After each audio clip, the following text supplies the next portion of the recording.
ഇത് മനസ്സിലായ നിങ്ങളുടെ ജീവിതം രക്ഷപ്പെട്ടു, നമ്മുടെ എല്ലാവരുടെയും ജീവിതം രക്ഷപ്പെട്ടു. ഒരാഴത്തിലുള്ള ഹൃദയബന്ധം ഉണ്ടാവണമെങ്കിൽ അതിനെന്താണ് വേണ്ടത്? അതിന്ന് നമ്മുടെ കുട്ടികളിലൊക്കെ നമ്മൾ പറഞ്ഞു കൊടുത്തിരിക്കുന്നത് കേവലം സ്നേഹം എന്നൊരു വാക്ക്. ആ സ്നേഹം എന്ന വാക്ക് ഏറെ തെറ്റായി മനസ്സിലാക്കിയുള്ള ഒരു കാര്യമാണ്. സ്നേഹം എന്ന് പറഞ്ഞാൽ മറ്റൊരാളുടെ ഇഷ്ടം സാധിപ്പിക്കുക എന്നതാണ് സ്നേഹം എന്ന് നമ്മൾ മനസ്സിലാക്കിയിരിക്കുന്നത്. ഒരാളുടെ ഇഷ്ടത്തിനനുസരിച്ച് നിൽക്കുക. എന്നാൽ സ്നേഹം എന്ന് പറയുന്നത് അതിന് പല തലങ്ങളുണ്ട്. സ്നേഹം എന്ന് പറയുന്നത് ഇഷ്ടങ്ങൾ സാധിപ്പിക്കുന്നത് അതിൻ്റെ ഏറ്റവും ഇന്ദ്രിയ തലങ്ങളിലൊക്കെയാണ്. ദാറ്റ്സ് ആൾ. ഒരു കാര്യം നമ്മൾ മനസ്സിലാക്കണം, എത്ര ഇഷ്ടം സാധിപ്പിച്ചാലും മനുഷ്യന്റെ മനസ്സിനെ തൃപ്തിപ്പെടുത്താൻ പറ്റില്ല. അത് നമ്മൾ അറിയുന്നില്ല. അപ്പൊ കുറെ കഴിഞ്ഞാൽ മടുക്കും, ബോറടിക്കും. അതാണ് ജീവിതത്തിൽ ഇന്ന് പലർക്കും സംഭവിക്കുന്നത്. ഒരു ആവേശത്തിൽ കുറെ ഇഷ്ടങ്ങൾ സാധിപ്പിച്ച് അവിടെയും ഇവിടെയൊക്കെ പോയി കറങ്ങും, പിന്നെ കുറെ കഴിഞ്ഞ് മടുത്തുപോയി. കാരണം ഏത് കാര്യവും ആവർത്തിച്ചു കഴിഞ്ഞാൽ കുറെ കഴിഞ്ഞാൽ വിരസത അനുഭവപ്പെടും. ആ വിരസമായ ഒരു മാനസികാവസ്ഥ വന്നാൽ പിന്നെ സ്നേഹം നഷ്ടപ്പെട്ടു. അതുകൊണ്ടാണ് തീവ്രമായ സ്നേഹമുണ്ടെന്ന് പറയുന്നതൊക്കെ കുറെ കഴിഞ്ഞാൽ ബദ്ധശത്രുക്കളായി തമ്മിൽ തെറ്റിപ്പിരിയുന്നത് കുടുംബജീവിതത്തിലൊക്കെ കാണുന്നുണ്ട്. ഇവിടെ നമ്മൾ മനസ്സിലാക്കണം, ശരിക്കുള്ള സ്നേഹം എന്താണ്? ഒരാളെ സ്നേഹിക്കുക എന്ന് പറഞ്ഞാൽ ഇന്ദ്രിയങ്ങളെ തൃപ്തിപ്പെടുത്തുകയല്ല, മനസ്സിനെ തട്ടി ഉണർത്തലാണ്. മനസ്സിനെ ഉണർത്തുന്നതാണ് സ്നേഹം എന്ന് നാം തിരിച്ചറിയണം. അപ്പൊ മനസ്സിനെ ഉണർത്താൻ അതിന് ചില അറിവുണ്ടായേ പറ്റുള്ളൂ. മറ്റൊരാളുടെ മനസ്സിന്, ഇപ്പൊ നമ്മളൊരു റേഡിയോ കേടുവന്നു, ഇപ്പൊ റേഡിയോ ഇല്ല, TV കേടുവന്നു, അല്ലെങ്കിൽ എന്തെങ്കിലും കേടുവന്നു, അതൊന്ന് തുറക്കണ്ടേ, തുറന്ന് റിപ്പയർ ചെയ്യണം. തുറന്ന് റിപ്പയർ ചെയ്യുമ്പോൾ അതിനെക്കുറിച്ച് എന്തെങ്കിലും അറിവ് വേണം. ഇതുപോലെ ഒരാളുടെ മനസ്സിൽ നടക്കുന്ന കാര്യങ്ങളെ അറിഞ്ഞ് ആ മനസ്സിൽ നിന്നും അവരെ ഒന്ന് പുറത്തു കൊണ്ടുവരാൻ അതിന് ചില ടെക്നിക്കുകൾ വേണം. നമ്മൾ രാമായണത്തിൽ അത് കാണുന്നുണ്ട്, അതുപോലെ തന്നെ ഗീതയിൽ അത് കാണുന്നുണ്ട്. നിങ്ങൾ നോക്കൂ, രാമായണത്തിലും ഗീതയിലും 2 അപ്രോച്ചുകൾ നമുക്ക് കാണാം. ഗീതയിൽ അർജുനൻ യുദ്ധക്കളത്തിൽ വന്ന് ആദ്യം വലിയ ആവേശത്തോടൊക്കെ യുദ്ധത്തിന് വേണ്ടി വന്നു. പിന്നെതാ അർജുനൻ മാനസികമായി തളരുന്ന സമയത്ത് കൃഷ്ണൻ കൊടുക്കുന്ന ഡോസ് എന്താ? ക്ഷുദ്രം ഹൃദയ ദൗർബല്യം തെക്ത ഉത്തിഷ്ട പരന്തവ ക്ലൈഭ്യം മാസ്മകമപ്പാർത്ത്. ആണും പെണ്ണും കെട്ടവനെ പോലെ പെരുമാറുന്നത്, നീ നിന്റെ ഊർജം സടകൊടന്ന് എണീറ്റ് നിന്റെ കർത്തവ്യം ചെയ്യുന്നൊക്കെയാണ് ഒരു ഭാഗത്ത് നമ്മൾ ഗീതയിൽ കാണുന്നത്. വേറൊരു ഭാഗത്ത് രാമായണത്തിലേക്ക് നോക്കുമ്പോൾ നമ്മൾ കാണുന്നത് അച്ഛനെ കുറെ ചീത്ത വിളിച്ചിട്ട് ജഡൻ, മറ്റേ സ്ത്രീജിതൻ, കാമാന്തൻ എന്നൊക്കെ പറഞ്ഞ അച്ഛനെ കുറെ ചീത്ത വിളിച്ച ലക്ഷ്മണൻ കോപിഷ്ഠനായി പറയുന്നു, ഈ അച്ഛനെ ഞാൻ ജയിലിൽ അടച്ചിട്ട് നിന്റെ പട്ടാഭിഷേക രാമ ഞാൻ നടത്തിത്തരുമെന്ന് പറഞ്ഞപ്പോൾ ശ്രീരാമസ്വാമിയുടെ ഭാവം മാറി.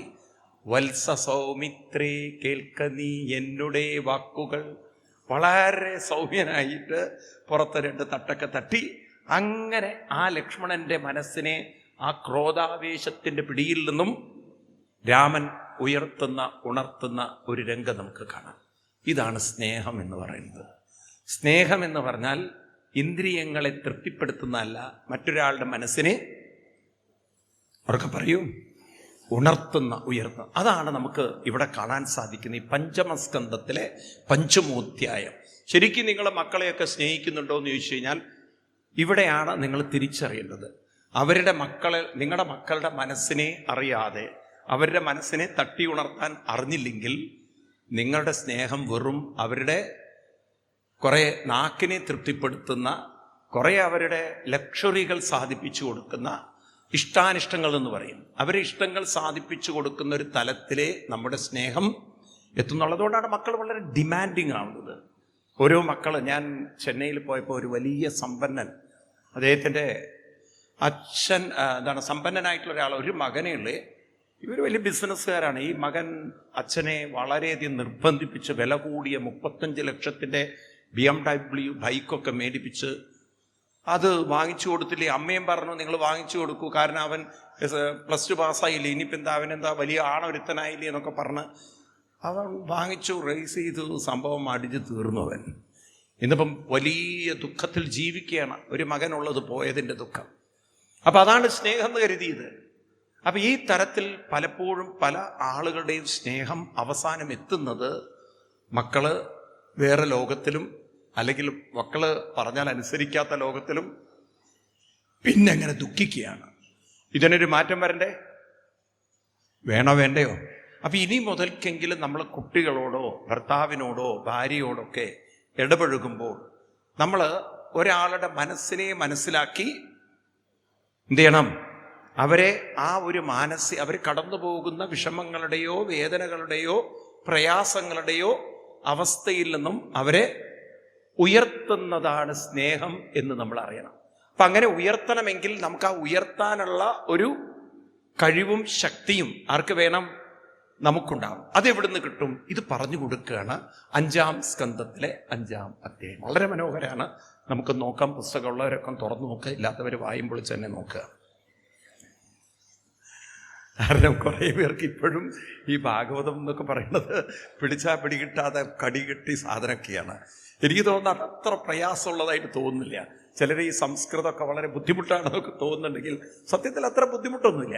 കുറെ ഇങ്ങനെ ആവർത്തിച്ച് കേട്ട് കേട്ട് കേട്ട് കേട്ട് വരുമ്പോൾ അതിനോടൊരു പണ്ട് ഒരാൾ ജ്യോത്സ്യരുടെ അടുത്ത് പോയി ജ്യോത്സ്യർ കാര്യങ്ങളൊക്കെ നോക്കി പറഞ്ഞു, വളരെ കഷ്ടമാണ് നിങ്ങളുടെ കാര്യം. അദ്ദേഹം അപ്പോഴേക്കും അങ്ങോട്ട് പൊട്ടിക്കരഞ്ഞു. ജ്യോത്സ്യരെ ഒന്നും പറയണ്ട, ആകെ പ്രശ്നമാണ്. അപ്പൊ ജ്യോത്സ്യർ ചോദിച്ചു, സാമ്പത്തികം വളരെ പ്രശ്നമാണ്, കുടുംബജീവിതം ദാമ്പത്യവും പ്രശ്നമാണ്, ഭാര്യയുടെ എന്നും ഉടക്കാണ്, മക്കളും പറഞ്ഞാൽ പ്രശ്നമാണ്, എല്ലാം കൊണ്ടും പ്രശ്നം. ഇതൊക്കെ കേട്ട് ജ്യോത്സ്യരെ പറഞ്ഞു, ഇപ്പൊ അങ്ങക്ക് കണ്ടകശനി അടുത്തുകൂടെ പോവുകയാണ്. അപ്പൊ ചോദിച്ചു, എത്ര വർഷം ഉണ്ടാവും സങ്കടത്തില്? ജ്യോത്സ്യരൊരു 1.5 വർഷം കൂടി അനുഭവിച്ചേ പറ്റുള്ളൂ. അപ്പോൾ ഇയാൾ ചോദിച്ചു, 1.5 വർഷത്തിന് ശേഷമോ? പിന്നെ ശീലായിക്കോളുന്നു. കാരണം ഈ ദുരിതം പറച്ചിലൊക്കെ, സങ്കടം പറച്ചില് ശീലിച്ച് കഴിഞ്ഞാൽ പിന്നെ നല്ല കാലം വരുമ്പോഴും അങ്ങിരുന്ന് കരഞ്ഞുകൊണ്ടിരിക്കും എന്ന് പറഞ്ഞ പോലെ ചിലരുടെ ഒരു വിചാരം എന്താ വെച്ചാൽ ഈ ഭാഗവതമൊന്നും ഈ ജന്മം നമുക്ക് ശരിയാവില്ല എന്ന്. അങ്ങനെയല്ല. നിങ്ങൾ കുറച്ച് കേട്ട് വായിച്ചു നോക്കും, പിന്നെ ശീലമായിക്കോളും. ക്രമേണ ഇതിനോടൊരു ശീലം വരും നമുക്ക്. പിന്നെ നിങ്ങൾക്ക് അർത്ഥം അറിയില്ലെങ്കിൽ ഇത് വായിക്കുമ്പോഴേ ഒരു രസം പിടികിട്ടും. അങ്ങനെ കുറേ പേരുണ്ടാവും ഇവിടെ, അല്ലേ? ഉണ്ടോ? ഞാൻ സംസ്കൃതം പഠിച്ച ആളേ അല്ല, സത്യം പറയാല്ല. സംസ്കൃതം ഞാൻ പഠിച്ച ആളല്ല. പക്ഷെ ഞാനിങ്ങനെ വായിച്ച് പറഞ്ഞ് അങ്ങനെ ശീലിച്ചാണ് ഞാൻ ഇതിനെ ഹൃദിസ്ഥാക്കുന്നത്. അല്ലാതെ എനിക്ക് വേറെ സംസ്കൃതം പഠിക്കാൻ ഒരു അവസരം ഉണ്ടായിരുന്നു, പഠിച്ചില്ല അന്ന്. അതിനോട് താല്പര്യം ഉണ്ടായിരുന്നില്ല. കാരണം അതത്ര ഇൻട്രസ്റ്റിംഗ് ആയിട്ട് തോന്നിയില്ല. പിന്നെ എനിക്ക് മനസ്സിലായത് സംസ്കൃത ലാംഗ്വേജ് ഒന്നും പഠിക്കേണ്ട കാര്യമൊന്നുമില്ല. അറ്റ്ലീസ്റ്റ് നമുക്കതിൻ്റെ അർത്ഥം മനസ്സിലായി, അത് ഉൾക്കൊണ്ടാൽ പോരെ, കാര്യം ഉൾക്കൊണ്ടാൽ പോരെ. അപ്പൊ ഈ കാര്യം ഉൾക്കൊള്ളാൻ സാധിക്കുക. നോക്കാം, നമുക്ക് പുസ്തകമുള്ളവരൊക്കെ എടുക്കുക. 5ാം സ്കന്ധത്തിലെ 5ാമോധ്യായം. ഇതിനെ പറയാ ഋഷഭോപദേശം എന്ന് പറയും, അല്ലെങ്കിൽ ഇന്ന് നമുക്ക് പിതൃപദേശം എന്ന് വിളിക്കാം. പാരന്റിങ് എന്ന് ഇംഗ്ലീഷിൽ അതിനെ വിളിക്കാം. പറയുന്നു, നായം ദേഹോ ദേഹപാജം നൃലോകേ കഷ്ടാൻ കാമാനർഹതേ വിദ്ഭുജം യേ തപോ ദിവ്യം പുത്രകായേന സത്വം ശുദ്ധേ തസ്മാത് ബ്രഹ്മസൗഖ്യം ത്വനന്ദം മഹൽ സേവാദ്വാരമാഹുർവിമുക്തേ തമോദ്വാരം യോഷിതം സംഖ്യസംഘം മഹാന്തസ്തേ സമചിത്താ പ്രശാന്ത വിമന്യവ സുഗത സാധവോ യേവാമൈശ്വരേ മൈഷേ കൃത സൗഹൃദത്താം ജനേഷു ദേഹം വരവാത്മികേഷു ഗൃഹേഷു ജായാത്മജാദിമൽസു ന പ്രീതിയുക്ത യാവദർത്താശ്ച ലോകേ നൂനം പ്രമദ്ദ കുരുതേ വികർമ്മ യതിന്ദ്രിയ പ്രീതയ ആപ്രുണോതി ന സാധുമന്യേയ യദ ആത്മനോയ അസന്നഭിക്ലേശത ആസദേഹ പരാഭവത്താവതവബോധജാതോ യാവന്ന ജിജ്ഞാസത ആത്മതത്വം യാവത്ക്രിയാ താവദിദം മനോവൈ കർമാത്മകം ഏന ശരീരബന്ധ തുടങ്ങിയ വരികൾ അതിമനോഹരാണ് ഈ ഭാഗം. ആദ്യം തന്നെ പറയുന്നത് കുട്ടികളോട്, നായം ദേഹോ ദേഹഭാജം നൃലോകേ കഷ്ടാൻ കാമാൻ അർഹതേ വിഡ്ഭുജം യേ.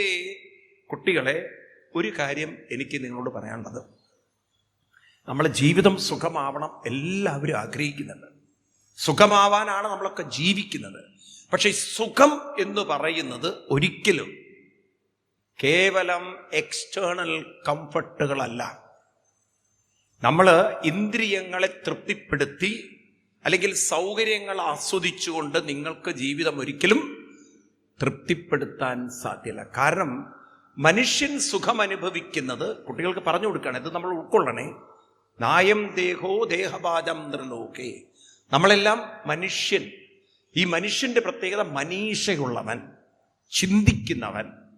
അപ്പം മനുഷ്യന്റെ മനസ്സ് എന്ത് കിട്ടിയാലും അതിന് ചില രോഗങ്ങളുണ്ട്. അത് താരതമ്യം ചെയ്യും മറ്റുള്ളവരോട്. അപ്പുറത്തും ഇപ്പുറത്തേക്കൊക്കെ നോക്കൂ. അത് ഉണ്ടോ? ഒരു ഹോട്ടലിൽ പോയി ഭക്ഷണം ഓർഡർ ചെയ്താലും അപ്പുറത്തിരിക്കുന്നവൻ്റെ പ്ലേറ്റിലേക്ക് നോക്കും. ഒരു സദ്യക്ക് പോയാലും നിങ്ങൾക്ക് പൊട്ടിയ പപ്പടും അപ്പുറത്തുള്ളവർ നല്ല പപ്പടും കൊടുത്താലോ നമ്മുടെ സദ്യ പോയില്ലേ? എന്തോന്നും വേണ്ടാത്തത്. നിങ്ങൾക്ക് സദ്യയിൽ സാമ്പാറിൽ വെണ്ടയ്ക്ക നല്ല ഇഷ്ടമാണ്.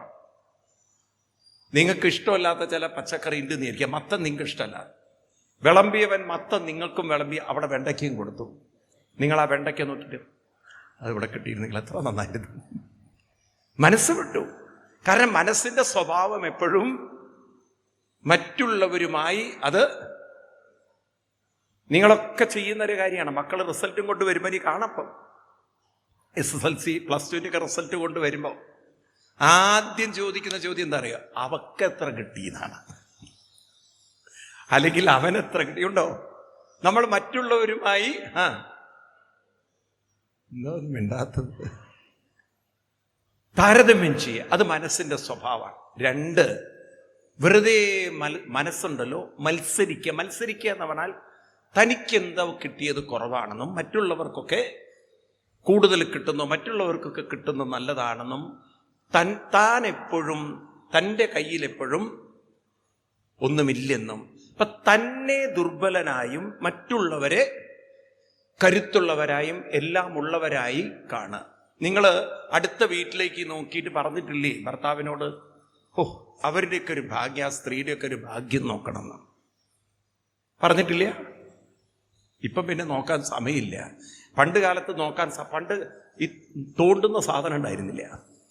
ഈ തോണ്ടുന്ന സാധനം വരുന്നതിന് മുമ്പാണ് അപ്പുറത്തും ഇപ്പുറത്തെയൊക്കെ ആളുകൾ വായും പൊളിച്ച് നോക്കിക്കൊണ്ടിരുന്നത്. കാരണം അവിടെ നടക്കുന്നെന്ത്, ഇവിടെ നടക്കുന്നെന്ത്. കാരണം മനുഷ്യന്റെ ഒരു വിചാരം എന്താ വെച്ചാൽ അപ്പുറത്തെ ഭാര്യയ്ക്കാണ് കൂടുതൽ സ്നേഹം കിട്ടുന്നത്, ഇപ്പുറത്തെ ആൾക്കാണ് കൂടുതൽ. എന്താ ഒന്നും മിണ്ടാത്തത്? നിങ്ങൾ അങ്ങനെ പറയാറില്ലേ പൊതുവെ മനുഷ്യൻ? എന്നെക്കാളും സ്നേഹം കിട്ടുന്നത് സ്വന്തം ഭർത്താവിനോട് പറഞ്ഞ സ്ത്രീകൾ ഇവിടെ ഉണ്ടായിരിക്കും. അല്ലെങ്കിൽ നിങ്ങൾക്ക് എന്നേക്കാളും സ്നേഹം നിങ്ങളുടെ അമ്മയാണ്, സഹോദരിയാണെന്നൊക്കെ പറഞ്ഞിട്ടുള്ളവരുണ്ടാവും. ഉണ്ടാവില്ല? ഉണ്ടോ ഇല്ലയോ? ഇപ്പൊ തനിക്കെന്തോ സ്നേഹം കിട്ടുന്നില്ല, തന്നെ കെയർ ചെയ്യുന്നില്ല, തൻ്റെ കാര്യം ശ്രദ്ധിക്കുന്നില്ല, തനിക്ക് ഒരുപാട് കുറവുകൾ, ന്യൂനതകൾ, ഇല്ലായ്മകൾ. അതല്ലേ മനുഷ്യൻ ചിന്തിക്കുക? ആണോ അല്ലയോ? ഈ തരത്തിൽ 2 കാര്യങ്ങൾ മനസ്സിന്റെ ദോഷങ്ങളാണ്. 1, മറ്റുള്ളവരുമായി താരതമ്യം ചെയ്യുക. 2, തനിക്ക് കിട്ടിയതെല്ലാം കുറവുകളാണ്, ന്യൂനതകളാണ്. അതിങ്ങനെ കണ്ടുകൊണ്ടിരിക്കുക. ഈ 2 സ്വഭാവവും മനസ്സിലുള്ളിടത്തോളം കാലം ഈ ജന്മം ഒരാളെ തൃപ്തിപ്പെടുത്താൻ സാധ്യമല്ല. നിങ്ങൾക്ക് 101 പവൻ സ്വർണം തന്നാലും നിങ്ങളുടെ ഭർത്താവ് 102ാമത്തെ പവൻ അയാളുടെ സിസ്റ്റർക്ക് കൊടുത്താൽ അന്ന് അയാളുടെ കഥ നിങ്ങൾ തീർത്തിട്ടുണ്ടാവും. കാരണം നിങ്ങൾ അപ്പോഴേക്കും കമ്പാരിസൺ നടത്തി, എന്നാലും നിങ്ങൾക്ക് എന്നേക്കാൾ സ്നേഹം എന്താ മിണ്ടാത്തത്? നിങ്ങൾ ആരോടാണ്? നിങ്ങളുടെ സഹോദരിയോടാണ്. ഈ തരത്തിൽ മനുഷ്യ മനസ്സെന്നും തൃപ്തിയില്ലാതെ, എന്നും എന്താ പറയുക, ഉള്ളതിനെ ആസ്വദിക്കാൻ പറ്റാതെ ഈ കുറവുകളെ ചിന്തിച്ച് ദുർബലമാകുന്ന മനസ്സാണ്. അതുകൊണ്ട് കുട്ടികളോട് പറയാണ്, ഈ ലോകത്തിൽ ആരെയും നമുക്ക് തൃപ്തിപ്പെടുത്താൻ പറയും. ഇപ്പൊ നോക്കൂ, നമ്മൾ കേരളത്തിലുള്ള മനുഷ്യന്റെ ആവറേജ് ജീവിതം എന്ന് പറഞ്ഞാൽ ഇന്നിപ്പോ പാവം ബംഗാളിക്കും ബീഹാറിക്കും സ്വപ്നം കാണാൻ പറ്റാത്ത ജീവിതമാണ്. ആണോ? അത്യാവശ്യം നല്ലൊരു വീടുണ്ട്, വീടിൻ്റെ ഉള്ളിൽ ഇരിക്കാൻ പറ്റില്ല എന്നുള്ള വേറെ കാര്യം. പിന്നെ രണ്ടാമത്തത്, വീട്ടിൽ അത്യാവശ്യം സാധന സാമഗ്രികളുണ്ട്, AC ഉണ്ട് പല വീട്ടിലും. പണ്ട് AC ഒക്കെ വെച്ച ലക്ഷറി എന്നാണ് കരുതിയത്, ഇന്നിപ്പോൾ അതൊരു ആവശ്യമായി മാറി. ആണോ? ആണോ അല്ലയോ? പിന്നെ അത്യാവശ്യം സ്വർണം നോക്കുകയാണെങ്കിൽ കുട്ടി ക്ലാസ്സിൽ ടീച്ചർ ചോദിച്ചു ഏറ്റവും കൂടുതൽ സ്വർണമുള്ളത് എവിടെയാണെന്ന്. കുട്ടി പറഞ്ഞു ബാങ്കിലാണെന്ന്. കാരണം ഇപ്പം ലോക്കറിലാണ് ഏറ്റവും വലിയ ഖനി ഇരിക്കുന്നത്. മനസ്സിലായില്ലേ? ഏറ്റവും കൂടുതൽ സ്വർണം ഇപ്പം പണ്ടത്തെ പോലെ ഖനികളിലല്ല, എവിടെയാണ്? ബാങ്കിലാണ്. ഈ രീതിയിലൊക്കെ നമ്മൾ കാണുന്നു ജീവിതത്തെ. അപ്പം അങ്ങനെ നമ്മൾ നോക്കുകയാണെങ്കിൽ ഒരു ആവറേജ് മറ്റുള്ളവരെക്കാൾ സമ്പന്നരാണെന്ന് കേരളീയർ. ആണോ? എന്നാൽ നിങ്ങൾ നോക്കുക, ബംഗാളി വൈകുന്നേരമായ സുഖമായിട്ട് കിടന്നുറങ്ങും. നമുക്ക് നമ്മുടെ വീട്ടിൽ AC ഇട്ടിട്ട് പോലും പലർക്കും ഉറക്കമില്ല. ഇനി എന്തിനപ്പം ഈ വീട് വെച്ചിരിക്കണം? എന്നാൽ പോയി നോക്കുകയാണ് എന്തിൻ്റെ ദോഷമാണെന്ന്. അത് നോക്കിക്കഴിഞ്ഞപ്പോഴേക്കും ജ്യോത്സ്യർ പറഞ്ഞു നിങ്ങളുടെ വാസ്തു ശരിയല്ല എന്ന്. പിന്നെ കക്കൂസ് എടുത്തിട്ട് മാറ്റി പൂജാമുറി ആക്കണം. പൂജാമുറി എടുത്ത് മാറ്റി നോക്കണം. ഭഗവാൻ വിചാരിക്കും പണ്ട് ഞാൻ മര്യാദയ്ക്ക് ഒരിടത്തിരുന്ന് ഇപ്പം ഇവൻ്റെ കക്കൂസിൻ്റെ മുകളിൽ പോയി ഇരിക്കേണ്ട ഗതികേടാ എനിക്ക്. ഈ വാസ്തു കാരണം അങ്ങോട്ടും ഇങ്ങോട്ടും മാറ്റി. പിന്നെ അതിനങ്ങോട്ട് തുടങ്ങി ഭാര്യയും ഭർത്താവും ധർമ്മക്ഷേത്രേ കുരുക്ഷേത്ര. അന്നേ ഞാൻ പറഞ്ഞത് അവിടെ അത് വെക്കരുത് ഇവിടെ വെക്കരുത് എന്നുള്ളത്. ഇതൊക്കെ പറഞ്ഞ ആ വീട്ടിലുള്ള സമാധാനം മുഴുവൻ ഇല്ലാതാക്കി. എന്നിട്ട് എന്ത് ജീവിതമാണ് ഇപ്പം നമ്മൾ ഉണ്ടാക്കിയിട്ടുള്ളത്? മനസ്സിലാവുണ്ടോ നിങ്ങൾക്ക്?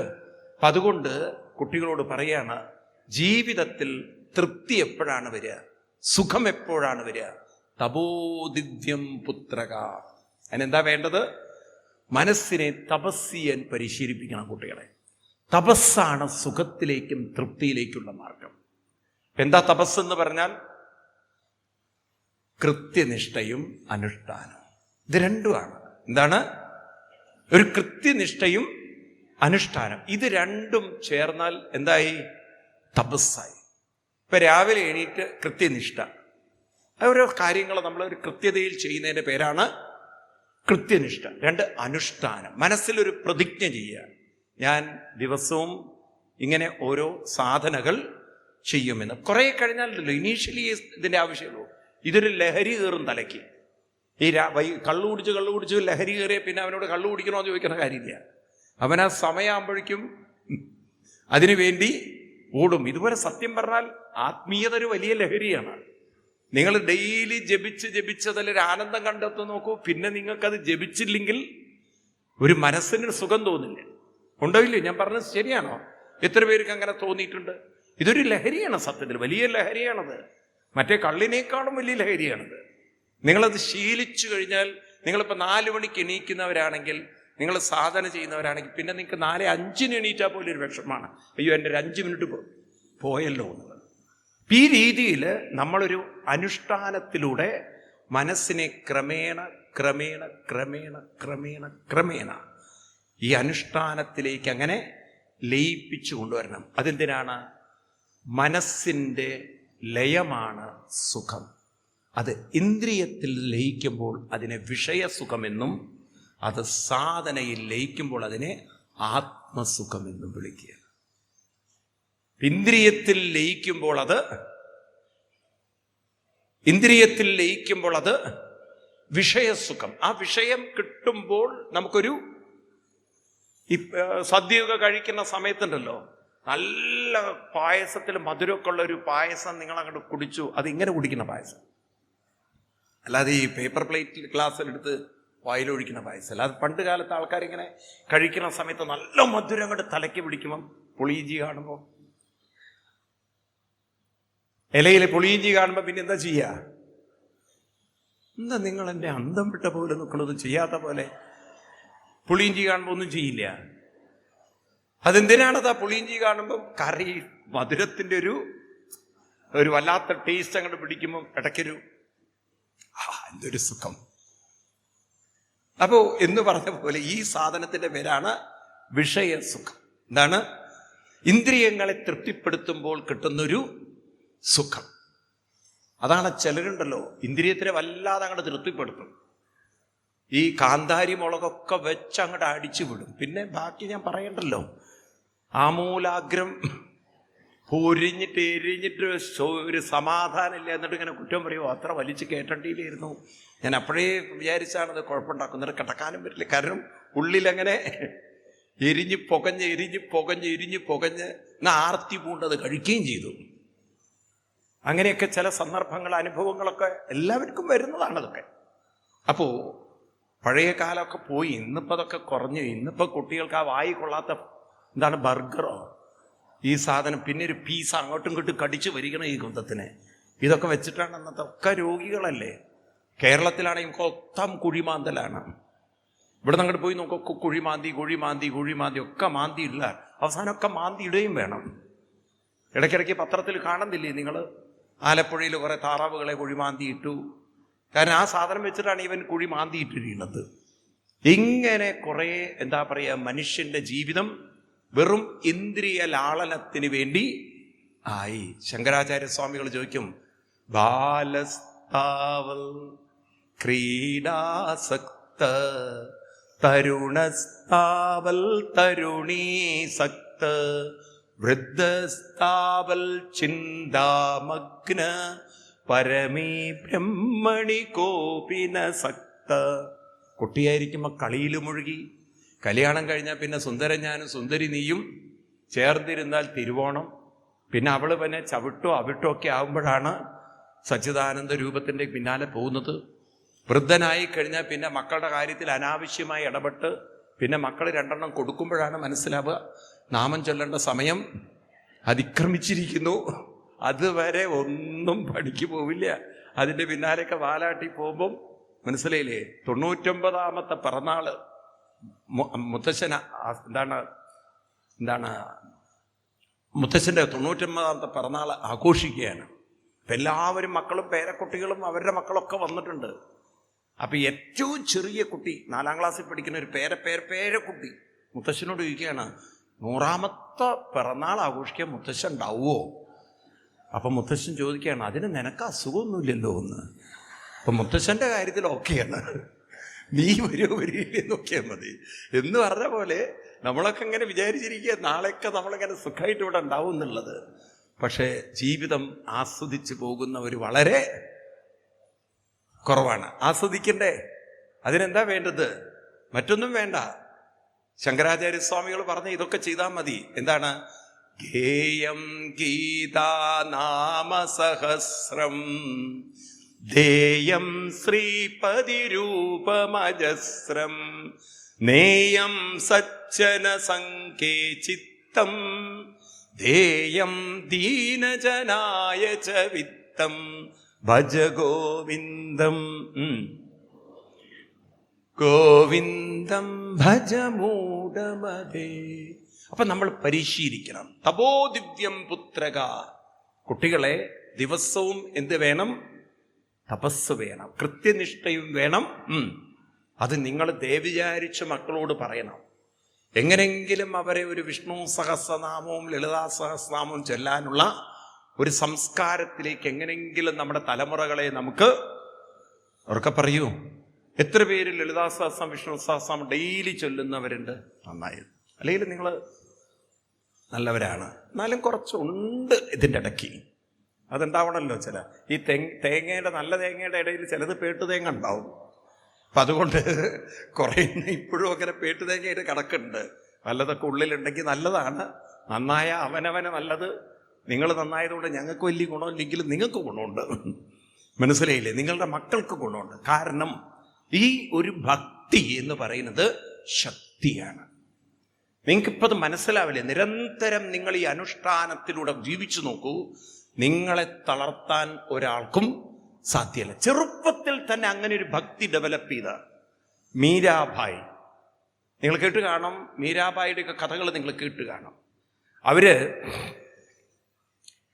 രാജസ്ഥാനില് ഉദയ്പൂരിൽ നിന്ന് ഒരു 150 കിലോമീറ്ററെങ്കിലും ദൂരമുള്ള മേവാർ രാജവംശം, ചിത്തോർഗഡ് എന്ന് പറയും, ചിറ്റൂർ രാജവംശം, അവിടുത്തെ ആ കുടുംബത്തിലേക്കാണ് അവരെ കല്യാണം കഴിച്ചു കൊണ്ടുവന്നത്. അപ്പൊ അവർ കല്യാണം കഴിച്ച് കൊച്ചു നാളിൽ തന്നെ കൃഷ്ണഭക്തിയായിരുന്നു.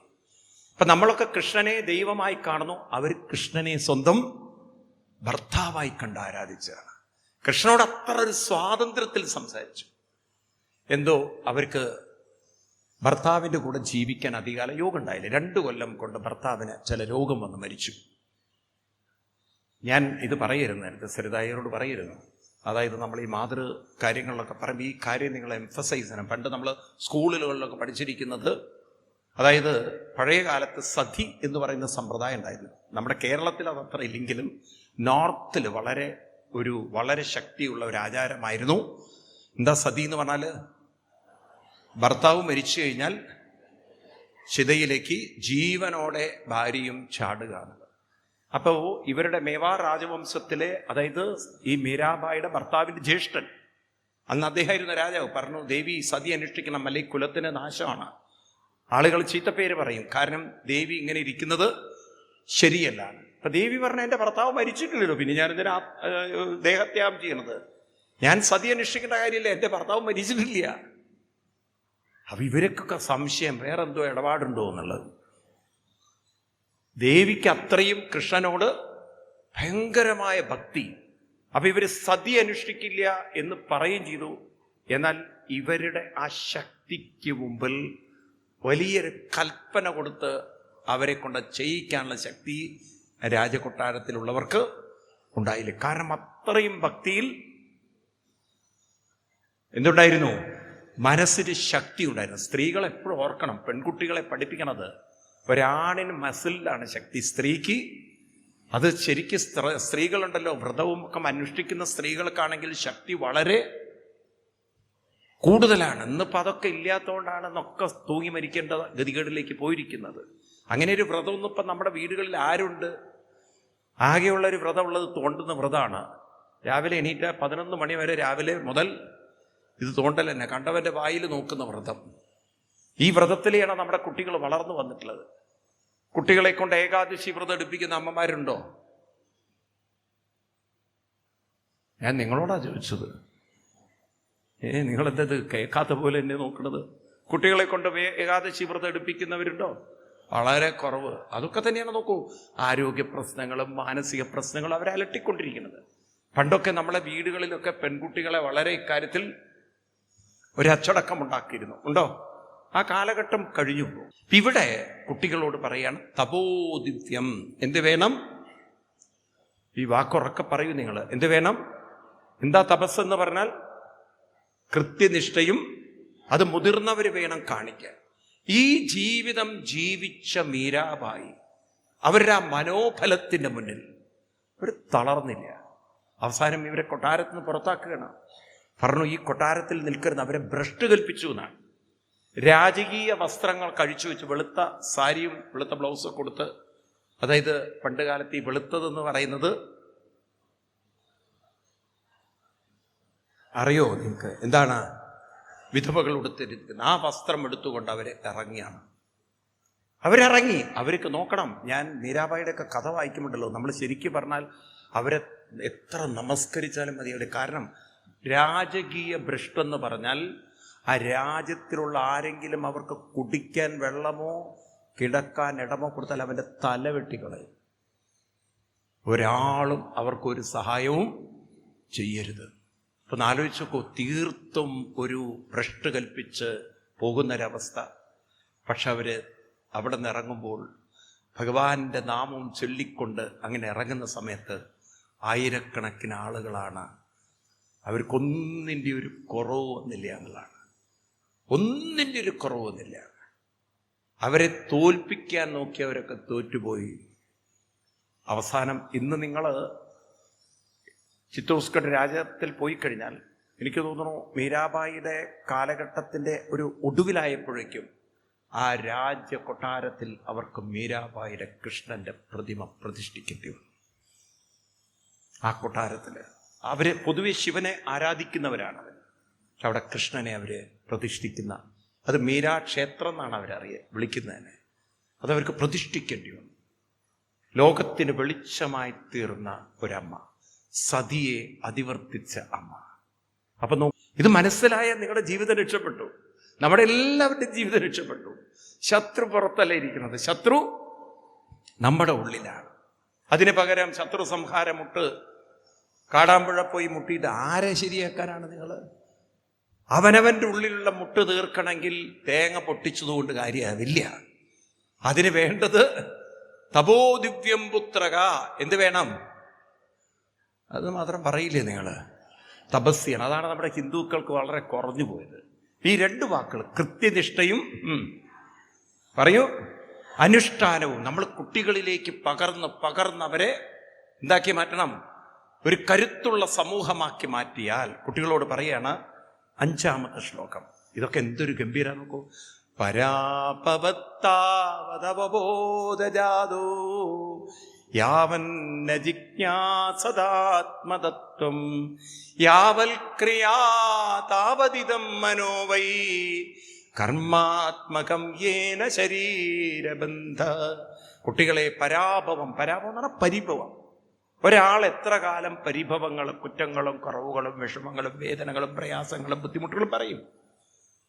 എത്ര കാലം നിങ്ങളുടെ മനസ്സ് സാധനകളിലേക്ക് കൊണ്ടുവരുന്നില്ലയോ അത്രയും കാലം. എന്ന് നിങ്ങൾക്ക് മനസ്സിലായോ? സാധനാനുഷ്ഠാനത്തിലൂടെ, കൃത്യനിഷ്ഠയിലൂടെ, അനുഷ്ഠാനത്തിലൂടെ മാത്രമേ എൻ്റെ മനസ്സിനെ കരുത്തുള്ളതാക്കാൻ സാധിക്കൂ എന്ന് നിങ്ങൾക്ക് മനസ്സിലായോ? അന്ന് മുതൽ പിന്നെ നിങ്ങൾ പരിഭവം പറഞ്ഞ് സമയം കളയില്ല. കാരണം ആരോട് പറഞ്ഞിട്ടും ഒരു കാര്യമില്ല. വെറുതെ ഇത്തിരി ചൊറിമാന്തി സുഖം എന്ന് പറയും. ഇപ്പൊ പുറത്തൊക്കെ കൊതുക് കടിച്ചാൽ നമുക്ക് ചൊറിയാൻ പറ്റാത്തതാണെങ്കിൽ നിങ്ങൾ എന്ത് ചെയ്യും? ഇപ്പം അങ്ങനെ കൈയൊക്കെ മേടിക്കാൻ കിട്ടും. ചിലർ ചുമരിൽ കൊണ്ട് ചാരും, തൂണിലൊക്കെ കൊണ്ടുപോയി ചൊറിയും. കൊച്ചു കുട്ടികളാണെങ്കിൽ അമ്മയോട് പറയും ഒന്ന് ചൊറിഞ്ഞു തരാൻ. അപ്പൊ ചൊറിയുമ്പോൾ അവർക്കൊരു സുഖം. അമ്മയ്ക്ക് നല്ല നഖമുള്ള അമ്മ, ദേവിയുടെ അവതാരങ്ങളൊക്കെ ആണെങ്കിൽ ചിലപ്പം നരസിംഹാവതാരമൊക്കെ എടുത്ത അമ്മമാരുണ്ടാവും. ചിലപ്പോൾ വലിയ നീളമുള്ള നഖമൊക്കെ ഇട്ട് ചിലപ്പോൾ അതുകൊണ്ടൊക്കെയാണ് ചിലപ്പോൾ ഒന്ന് ചൊറിയുന്നതെങ്കിൽ ചിലപ്പം അത് തോലൊക്കെ പൊട്ടിക്കഴിഞ്ഞാൽ കുട്ടിക്ക് ഇത്തിരി നീറ്റൽ വരും. അപ്പം ആ ചൊറിയുന്ന സുഖം, ആ സുഖവും പിന്നൊരു നീറ്റലും. മനസ്സിലായില്ലേ? ഇതൊക്കെയാണ് പലരെയും ജീവിതത്തിൽ അവർ സുഖമായി കാണുന്നത്. എന്ന് വെച്ചാൽ ഒരു ചെറിയൊരു ആശ്വാസം, ചെറിയൊരു സമാധാനം, ചെറിയൊരു എന്താ പറയുക, ഒരു തൃപ്തി. അതാണ് നമ്മൾ സുഖമായി കാണുന്നത്. എങ്കിൽ ഈ ജീവിതം നന്നാവില്ല. ഒരാളിൽ നിന്ന് കിട്ടുന്നതല്ല സമാധാനവും ശാന്തിയും. അതെവിടെ നിന്ന് കിട്ടണം? മനോബലത്തിൽ നിന്നും കിട്ടണം. എവിടെ നിന്ന്? സമാധാനമല്ല ജീവിതത്തിൽ വേണ്ടത് മനഃശക്തി കിട്ടണം. ശക്തിയുള്ളവർക്ക് സമാധാനമുണ്ട്. അല്ലാതെ സമാധാനത്തിന് വേണ്ടി അമ്പലത്തിൽ പോകരുത്, ശാന്തിക്ക് വേണ്ടി അമ്പലത്തിൽ പോകരുത്. അവിടെ ശാന്തിക്കാരിരുന്നോട്ടെ. ശാന്തിക്ക് വേണ്ടി അമ്പലത്തിൽ പോകരുത്. എന്തിനു വേണ്ടി പോകണം? മനോബലത്തിന് വേണ്ടി വേണം. മനോബലം എന്ന് പറയുന്നത് ഒരു ദിവസം കൊണ്ടുണ്ടാവുന്നതല്ല. So over a period continuously നമ്മൾ സാധന ചെയ്യുമ്പോൾ മൈൻഡ് വിൽ ഗെറ്റ് ട്രാൻസ്ഫോംഡ്. അത് സംഭവിക്കുകയാണത്. അതങ്ങനെ ആയിത്തീരുകയാണ്. ആണോ അല്ലയോ? ഇപ്പൊ നമ്മുടെയൊക്കെ വീടുകളിൽ നിങ്ങൾക്കത് മനസ്സിലാവും. നോക്കൂ, നമ്മൾ പല അനുഭവങ്ങൾ. ഇപ്പൊ നിങ്ങൾ സിമെന്റ് കൊണ്ട് വീട് കെട്ടുന്ന സമയത്ത് ആ സിമെന്റ് ഒക്കെ തേച്ച് കഴിഞ്ഞാൽ നെക്സ്റ്റ് ഡേ അത് സ്ട്രോങ് ആവുമോ? അത് വെള്ളമൊഴിച്ച് അത് സെറ്റ് ചെയ്ത് ആ കെമിക്കലെല്ലാം കോമ്പൗണ്ടൊക്കെ പെർഫെക്റ്റ് ആയി കഴിഞ്ഞാൽ കുറേ കഴിഞ്ഞാൽ അത് സ്ട്രോങ് ആവുന്ന പോലെ നിരന്തരമായ സാധനാനുഷ്ഠാനങ്ങളെ കൊണ്ട് മനസ്സ് സ്ട്രോങ് ആവും. അതുകൊണ്ട് ഒരു ദിവസം പോലും ഹോളിഡേ ഉണ്ടാവരുത്. ചിലരുടെ വിചാരമോ എപ്പോഴെങ്കിലുമൊക്കെ നാമം ചൊല്ലിയാൽ മതിയെന്നാണ്. ആഴ്ചയിലൊരിക്കൽ ഞാൻ വിഷ്ണു സഹസ്രം. ആർക്ക് വേണം? ആരെയോ ബോധിപ്പിക്കാൻ നിങ്ങൾ ചൊല്ലിയിട്ട് എന്താ കാര്യം? മനസ്സ് നേരെയാവണമെങ്കിൽ ഭഗവാൻ പറയുന്നു. അതല്ലേ നേരത്തെ പറഞ്ഞില്ലേ, സരിത ടീച്ചർ പറഞ്ഞു, ഇവിടെ ഋതുവായ പെണ്ണിനും ഇരപ്പനും ദാഹകൻ എന്നൊക്കെ എഴുതി വെച്ച് അതുകൊണ്ടാണ്. അതുകൊണ്ട് ഈ ശ്ലോകം നിങ്ങൾ ഓർത്ത് വെക്കണേ. ചോദ്യം നിങ്ങളുടെ കുട്ടികളോ ആര് ചോദിച്ചാലും ഉത്തരം പറയണം. എപ്പോഴൊക്കെയാണ് സാധന ചെയ്യേണ്ടത് അല്ലെങ്കിൽ അനുഷ്ഠാനം ചെയ്യേണ്ടത്? ഭഗവാൻ കൃഷ്ണൻ വ്യക്തമായൊരു ഉത്തരം നമുക്ക് തന്നിട്ടുള്ളത് ഭഗവത്ഗീതയില് 8-ാം അധ്യായത്തില് 7-ാം ശ്ലോകത്തിൽ ഭഗവാൻ പറയും. ഒരൊറ്റ ശ്ലോകമേ ഒരു വരിയെ നോക്കണ്ടുള്ളൂ. തസ്മാത് സർവേഷു കാലേഷു മാം അനുസ്മര എന്നാണ് കൃഷ്ണന്റെ മറുപടി. എന്താണ്? തസ്മാത്, അതുകൊണ്ട്, സർവേഷു കാലേഷു മാം അനുസ്മര എന്ന് പറഞ്ഞാൽ എല്ലാ കാലിലും ഷൂ ഇട്ടിട്ട് വേണം എന്നെ സ്മരിക്കാൻ എന്നല്ല. എന്ന് പറയുന്നത് എന്താർത്ഥം? എല്ലാ സമയത്തും. അതിന് പ്രത്യേകിച്ച് ഇന്ന സമയമെന്ന് ഈ ചില ആളുകൾക്ക് കുറെ ഇങ്ങനത്തെ വിഡ്ഢിത്തരം നമ്മുടെ ഹിന്ദുക്കളിൽ വളരെ കൂടുതലാണ്. അത് സന്ധ്യ കഴിഞ്ഞാൽ അത് വായിക്കാൻ പാടുമോ, സന്ധ്യ കഴിഞ്ഞാൽ ഇത് ചൊല്ലാൻ പാടുമോ എന്ന്. അങ്ങനെ ഒരു നിയമവുമില്ല ഭഗവാനെ. ഇതൊക്കെ ഓരോരുത്തർ വിവരമില്ലാതെ പറയുന്നതാണ്. സന്ധ്യ കഴിഞ്ഞിട്ട് ചൊല്ലിയാൽ എന്താ അവിടെ സംഭവിക്കും? ഒന്നും സംഭവിക്കാൻ പോകില്ല. ഭഗവാനിലുള്ള ഭക്തി എപ്പോ വേണമെങ്കിലും കാണിക്കുക. അതിൻ്റെ ഒരു കഥ പറയും. പണ്ട് ഒരു കഥ അങ്ങനെ പറഞ്ഞു കേട്ടൊരു കഥയാണ്. അതായത് ഭഗവാൻ ശ്രീകൃഷ്ണനോട് നാരദ മഹർഷി ചോദിക്കുകയാണ്, ഭഗവാനെ യഥാർത്ഥ ഭക്തി എന്താണ്? അപ്പൊ നമ്മളൊക്കെ ഭക്തി എന്ന് പറയുന്നത് അമ്പലത്തിൽ പോയി തൊഴുക, അല്ലെങ്കിൽ നാമം ചൊല്ലുക, ഇതൊക്കെയാണല്ലോ ഇപ്പൊ ഭക്തി എന്ന് പറയുന്നത്. ആണോ? അല്ലെങ്കിൽ നിങ്ങൾ ഏതെങ്കിലും ഉത്സവത്തിന് അമ്പലപ്പറമ്പ് പോയാലും നിങ്ങൾ ഭക്തന്മാരായി. കാരണം അവിടെ പ്രഭാഷണത്തിന് വരുന്നവരൊക്കെ പറയുന്നത് എൻ്റെ പ്രിയപ്പെട്ട ഭക്തജനങ്ങളെ എന്നാണ്. അപ്പൊ നിങ്ങളൊക്കെ ഭക്തജനങ്ങളായി മാറി ഒരു നിമിഷം കൊണ്ട്. അങ്ങനെയാണ് ഇപ്പൊ നമ്മൾ ഭക്തന്മാരായി മാറുന്നത്. അല്ലെങ്കിൽ ഗുരുവായൂർ അമ്പലത്തിൽ പോയിട്ട് അവിടെ വെറുതെ വായും പൊളിച്ചാൽ മതി. അവിടെ അനൗൺസ് ചെയ്യുന്ന ആൾ പറയും ഭക്തജനങ്ങളുടെ പ്രത്യേക ശ്രദ്ധയ്ക്ക്. അപ്പൊ അവിടെ വായും പൊളിക്കുന്നവൻ ആരായി?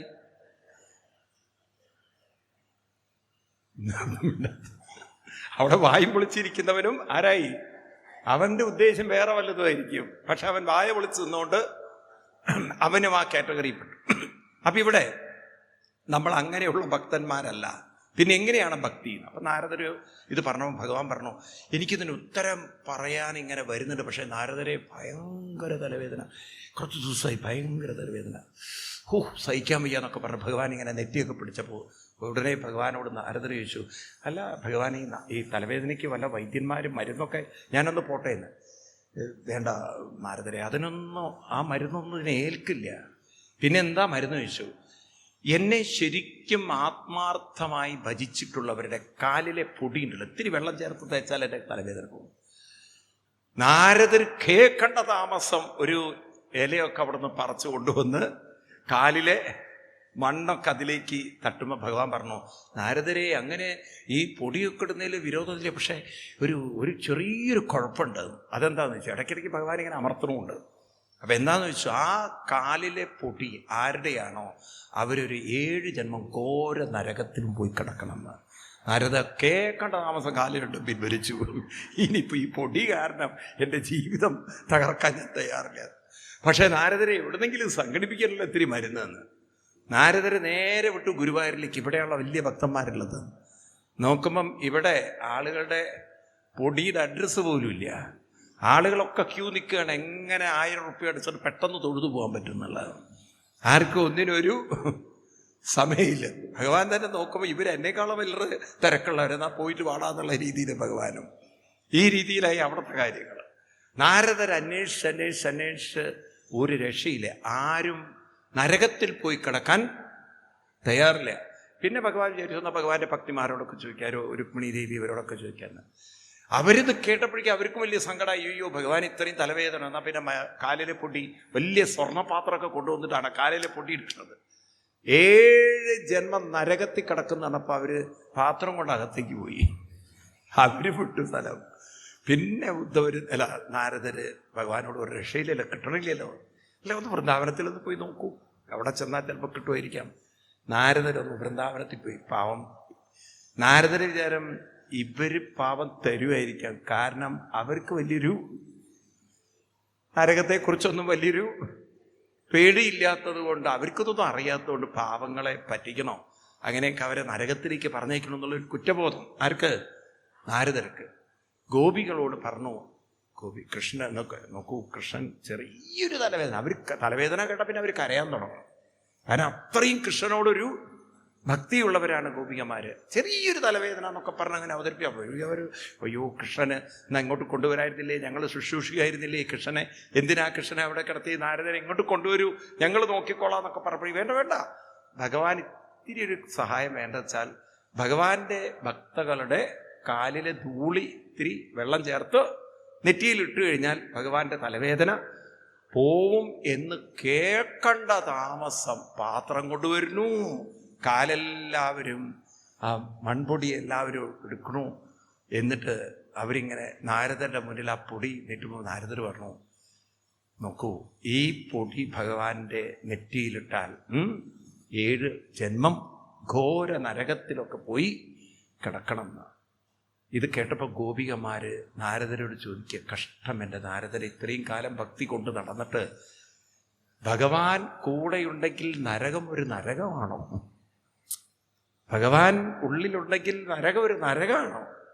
അതും ഭഗവാൻ തന്നിരിക്കുന്ന ഒരു അനുഭവമായിട്ട്, പ്രസാദമായിട്ട് കണ്ടൂടെ? ഭഗവാൻ ഉള്ളിടത്ത് നരകം ഉണ്ടാകുമോ? കഷ്ടം, അങ്ങത് മനസ്സിലാക്കിയില്ലല്ലോ, കൊണ്ടുപോകുന്നു.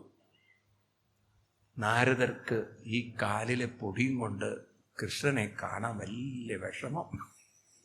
കാരണം മുഖത്തടിച്ച പോലെയാ ഗോപികമാര് പറഞ്ഞിരിക്കുന്നത്. ഭഗവാന്റെ നാമം സ്മരിക്കുന്നിടത്ത്, ഭഗവാനെ സ്മരിക്കുന്നിടത്ത് എവിടെയാണ് നരകമുള്ളത്? ഓ കഷ്ടം, ഞാൻ അവരുടെ ആ ഭക്തിയുടെ ഒരു തലം പോലും ഉയർന്നില്ലല്ലോ എന്നൊരു ദുഃഖം ആർക്ക്? നാരദർക്ക്. അതുകൊണ്ട് നാരദർ ഒരു കൃതി എഴുതി. അതിൻ്റെ പേര് നാരദ ഭക്തി സൂക്തം എന്നാണ്. ആരും കേട്ടിട്ടുണ്ടോ? അറിയില്ല. കേട്ടിട്ടുണ്ടോ? നാരദരൊരു കൃതി എഴുതിയിട്ടുണ്ട്. അതിൻ്റെ പേര് നാരദ ഭക്തി സൂക്തം എന്നാണ്. അതിൽ നാരദര് ഭക്തിയെക്കുറിച്ച് നിർവചിക്കുകയാണ്. What is devotion? എന്താണ് ഭക്തി എന്ന്. ഭക്തി എന്ന് പറഞ്ഞിട്ട് അദ്ദേഹം പറഞ്ഞു പരമപ്രേമ സ്വരൂപത്വാൽ ഭക്തി. അപ്പൊ എന്താ ഈ പരമപ്രേമ സ്വരൂപം എന്ന് ചോദിച്ചപ്പോൾ അദ്ദേഹം പറഞ്ഞു അതെന്താണെന്ന് എനിക്ക് പറയാറില്ല, പക്ഷേ യഥാ വ്രജഗോപികാനാം. ഇരട്ട വരിയാണത്. ഗോപികമാരുടെ അർപ്പണം പോലെ എന്നാണ്. ആരെപ്പോലെ? ഗോപികമാരുടെ അർപ്പണം പോലെയാണത്. അതെന്താണ് അദ്ദേഹം എക്സ്പ്ലെയിൻ ചെയ്തത്? നിങ്ങൾ നോക്കുക, പുസ്തകം എടുത്തിട്ട് നാരദ ഭക്തി സൂത്രം ആർക്ക് വേണമെങ്കിലും എടുത്തു നോക്കുക. ഞാൻ പറയുന്ന വരികളുണ്ടോ നോക്കൂ നിങ്ങൾ. പരമപ്രേമ സ്വരൂപം എന്ന് പറഞ്ഞിട്ട് എന്താ പരമപ്രേമ സ്വരൂപം എന്ന് എക്സ്പ്ലെയിൻ ചെയ്യാ വേണ്ടത്. പക്ഷെ അത് എക്സ്പ്ലെയിൻ ചെയ്യാതെ അദ്ദേഹം പറയാണ് യഥാ വ്രജഗോപികാനാം, ഗോപികമാരുടെ അർപ്പണം പോലെ. അപ്പോ ആ തലത്തിലേക്ക് അവരെത്തിയത് എത്രയോ കാലം കൊണ്ടാണ്. അതുകൊണ്ട് ജീവിതത്തിൽ ഒരിക്കലും പരിഭവം പറഞ്ഞ് തീർക്കരുത്. ആരോടും സങ്കടം പറയാനോ ആരോടും വിഷമം പറയാനോ അല്ല വന്നത് എന്ന് വെച്ചിട്ട് നിങ്ങൾ പറയരുത് എന്നല്ല പറയുന്നത്. ഭക്തിയും ഇല്ല, പരിഭവം പറഞ്ഞിട്ടും ഇല്ലേ, നിങ്ങൾക്ക് ഡിപ്രഷൻ അടിക്കും. ആർക്കാണത് പറ്റുക? നിരന്തരമായ അനുഷ്ഠാനമുള്ളവർക്ക് പിന്നെ പരിഭവം പറയാൻ തോന്നില്ല. ആരോട് എന്ത് പരിഭവം പറയണോ, എന്ത് ദുഃഖം പറയണോ? കാരണം വേറൊരാള് നിങ്ങളുടെ ദുഃഖത്തെ പരിഹരിക്കാൻ കേപ്പബിളാണോ? അപ്പം അതുകൊണ്ട് നമുക്കിവിടെ ഇല്ലായ്മകളെ പറയലല്ല, വിഷമങ്ങളെ പറയലല്ല, ഉള്ളതിനെ കുറിച്ച് ചിന്തിക്കുകയും അത് മറ്റുള്ളവർക്ക് സാധിക്കുന്നത് ഭഗവാന്റെ നാമത്തിൽ അങ്ങനെ മുഴുകിക്കൊണ്ട് നമുക്ക് അത് കാണാം. ഇനിയിപ്പോൾ നമ്മൾ കാണാൻ പോകുന്ന കുചേലവൃത്തം കഥകളിയാണ്. ആ കുചേലവൃത്തത്തിൽ നിങ്ങൾക്കത് മനസ്സിലാവും. ദാരിദ്ര്യത്തിന്റെ നടുവിൽ ജീവിക്കുമ്പോഴും കൃഷ്ണനോട് ഒരു പരിഭവവും പറയാത്തൊരു കുചേലൻ. സുദാമാവ് കൃഷ്ണന്റെ മുന്നിൽ അങ്ങനെ നിൽക്കുന്നു. എന്താ കൊണ്ടുവന്നതെന്ന് കൃഷ്ണനാ കൈ നീട്ടുന്നത്. സമ്പൽ സമൃദ്ധിയിലിരിക്കുന്ന കൃഷ്ണൻ ചോദിക്കുകയാണ്, അങ്ങയുടെ വീട്ടിൽ നിന്ന് വരുമ്പോൾ എനിക്ക് എന്താണ് കൊണ്ടുവന്നത്? കുചേലൻ കൈ നീട്ടിയില്ല. എന്നിട്ടത് കൊടുത്തില്ല, അവല് മാറ്റി. അപ്പൊ ഭഗവാന് മനസ്സിലായി, ശ്രീകാമോമാ, എന്നിൽ നിന്നൊന്നും ഇദ്ദേഹം പ്രതീക്ഷിക്കുന്നില്ല. മനസ്സിലാവുണ്ടല്ലോ. എന്നിട്ട് കൃഷ്ണൻ അവിലൊക്കെ വാങ്ങിച്ച് ഒരു പിടി വായിലിട്ട് പിന്നെ രണ്ടാമത്തെ പിടി പിടിക്കുമ്പോഴാണല്ലോ രുക്മിണി ദേവിയൊക്കെ പിടിക്കുന്നത്. ഏതായാലും അതൊക്കെ കഴിഞ്ഞ് സുധാമാവ് കൊട്ടാരത്തിൽ നിന്ന് ഇറങ്ങി പുറത്തെത്തുമ്പോൾ അദ്ദേഹം പറയുന്നൊരു വരിയുണ്ട്. അധനോയം ധനം പ്രാപ്യമാദ്യന്നുച്ഛേന മാം സ്മരേത് ഇത് കാരുണികോനൂനം ധനം പൂരിനാഥ. എന്നോടുള്ള കാരുണ്യം കൊണ്ട് ഭഗവാൻ എനിക്കൊന്നും തന്നില്ല. ഒരു പരിഭവമില്ല, ഒരു ഡിമാൻഡും ഇല്ല. ഭഗവാന്റെ ആ നാമത്തിൽ മനസ്സർപ്പിച്ച് അതിൽ ആനന്ദം അനുഭവിക്കുന്ന ഒരാൾക്ക് ഉറപ്പാണ് ഭഗവാൻ എല്ലാ കാര്യങ്ങളും നടത്തും. നിങ്ങൾ കുട്ടികളോട് ഇതാ പറഞ്ഞു കൊടുക്കേണ്ടത്, അനുഷ്ഠാനം കൊണ്ട് നടക്കൂ. അനുഷ്ഠാനമുണ്ടോ വേണ്ട കാര്യങ്ങളെല്ലാം അതെല്ലാം നടക്കും എന്ന് പറഞ്ഞാൽ സങ്കല്പത്തിനൊരു ശക്തി വരും. അതാണ്. മറ്റതൊക്കെ ആഗ്രഹങ്ങളാണ്. പല കുട്ടികൾക്കത് അറിയുന്നില്ല. അവർക്ക് പലതും ആവണമെന്ന് ആഗ്രഹമുണ്ട്, പക്ഷെ ആഗ്രഹങ്ങൾ നടക്കില്ല പലപ്പോഴും. പക്ഷേ ഉപാസന ചെയ്യും തോറും അതാണ് ഈ ഭാരതത്തിൻ്റെ ഉന്നതി. നോക്കൂ നിങ്ങൾ, ഭാരതം ഇന്ന് ഇത്രയും തലത്തിൽ എത്തിയിട്ടുള്ളത് നിരന്തരമായ ഉപാസകന്മാരുടെ ഒരു സങ്കല്പശക്തിയാണ്. നിങ്ങൾ നോക്കൂ, 32 വയസ്സ് വരെ ജീവിച്ചിട്ടുള്ളൂ ആദിശങ്കരാചാര്യ സ്വാമികൾ. എത്ര? Only 32 years. എന്നാൽ ഇന്നും എന്നാ ജനിച്ചതെന്ന് അറിയാം? അദ്ദേഹം ഒരു 600 അല്ലെങ്കിൽ 700 AD 600-ലോ 700-ലൊക്കെയാണ്. ഇന്നിപ്പോൾ നമ്മൾ 2024, എത്ര വർഷം കഴിഞ്ഞു, എത്ര നൂറ്റാണ്ടുകളിലേക്ക് പോകുന്നു. ഇന്നും ആദിശങ്കരാചാര്യസ്വാമികളെ നമ്മൾ ഓർക്കുകയാണ്. ആ 32 വയസ്സിൻ്റെ ഉള്ളിൽ ചെയ്തിരിക്കുന്ന സങ്കല്പങ്ങൾ, എന്തൊരു ശക്തിയുള്ള സങ്കല്പങ്ങളാണ് എഴുതി വെച്ചിരിക്കുന്ന കൃതി. ആരുടെ കൃതി ഇത്രയും സർവൈവ് ചെയ്തിട്ടുണ്ട്? ഇവിടെ മാതൃപഞ്ചകം, ഇന്നും അതിൻ്റെ മാധുരി. ഞാൻ നേരത്തെ പറഞ്ഞില്ലേ, മക്കളെ പിറന്നാളിൻ്റെ അനുഗ്രഹിക്കുകയാണ് അമ്മ. നിങ്ങളത് പഠിക്കണേ. ആ വരികൾ നമ്മൾ പറഞ്ഞു കൊടുക്കണം കുട്ടികൾക്ക്. അല്ലെങ്കിൽ നിങ്ങളുടെ കുട്ടികളോട് പറയണം, അനുഗ്രഹിക്കാൻ ഇങ്ങനെ പറഞ്ഞിട്ട്. എന്താ പറയുന്നത്? മുക്താമണിസ്തും നയനം മമേതി രാജേതി ജീവേതി സുഖം ചിരേതി. നീ മുക്താമണിയാണ്, നീ കൺമണിയാണ്, നീ രാജാവായി തീരട്ടെ എന്ന് ഒരമ്മ അനുഗ്രഹിക്കുകയാണ്. അപ്പം പിന്നെ ആ കുട്ടി അത്രയും ഉന്നതനായി തീർന്നല്ലേ പറ്റുള്ളൂ. ഈ രീതിയിലൊക്കെ അനുഗ്രഹീതനായ ആദിശങ്കരാചാര്യ സ്വാമികളെപ്പോലുള്ള പ്രതിഭകൾ ഈ ഭൂമിയിൽ ജീവിച്ചത് അവരുടെ തപശക്തിയുടെ ആ സങ്കല്പശക്തി നേടിയെടുത്തുകൊണ്ടാണ്. നമ്മുടെ കുട്ടികളോട് പറയണം, എന്ത് വേണം? ആ സങ്കല്പം നടക്കണമെങ്കിൽ അതിൻ്റെ പിന്നിലൊരു എന്ത് വേണം? തപസ് വേണം, തപസ് വേണം, അനുഷ്ഠാനം വേണം. അതില്ല, പിന്നെ ഇങ്ങനെ നടക്കുക പലതും. അതുകൊണ്ടാണ് വിചാരിച്ചതൊന്നും ആഗ്രഹിക്കുന്ന ഒന്ന് കിട്ടുന്നത് വേറൊന്ന്. ഒരു തമാശയായിട്ടെങ്കിലും പറയും, ഒരു പെണ്ണ് കിട്ടണില്ല, കാരണം ചെറുപ്പത്തിലെ മുടിയൊക്കെ പോയി, കഷണ്ടി പോയി. കാരണം ഒരുവിധം പെണ്ണുങ്ങൾക്കൊന്നും ഇപ്പം ആരെ വേണ്ട? കഷണ്ടിക്കാരെ വേണ്ട. കാലമൊക്കെ മാറിയിരിക്കുകയാണ്. അപ്പം പെണ്ണ് കിട്ടില്ല. അപ്പം ഇവൻ പോയിട്ടൊരു ഗൾഫ് ഫെയറൊക്കെ സംഘടിപ്പിച്ചു. എന്നിട്ട് പെണ്ണിനെയൊക്കെ കണ്ടു, അങ്ങോട്ടും ഇങ്ങോട്ടൊക്കെ ഇഷ്ടപ്പെട്ടു, കല്യാണം കഴിഞ്ഞു.